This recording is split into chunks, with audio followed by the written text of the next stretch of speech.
तुम्ही माहेरपणाबद्दल जर मला विचारत असाल ना, तर मी आवर्जून तुम्हाला सांगेन, जर तुमची भावजाई असेल ना, तर तिला घट्ट असं धरून राहा, तिच्याशी गोड गोड बोला, साखरेपेक्षा गोड.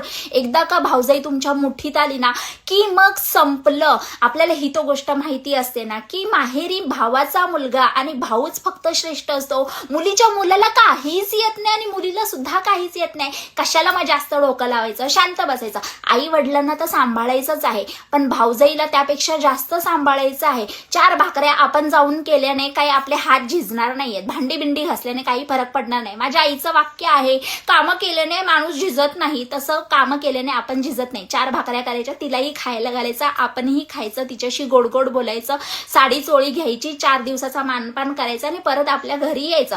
तिथे जास्त वचावचा करत बसायचं नाही. काय वचावचा करायचंय ते सासरी आल्यानंतर करायचं, कळलं? आणि पहिल्यापासून हे ठरलेलंच आहे. मुलगी ही परक्याचं धन आहे. मग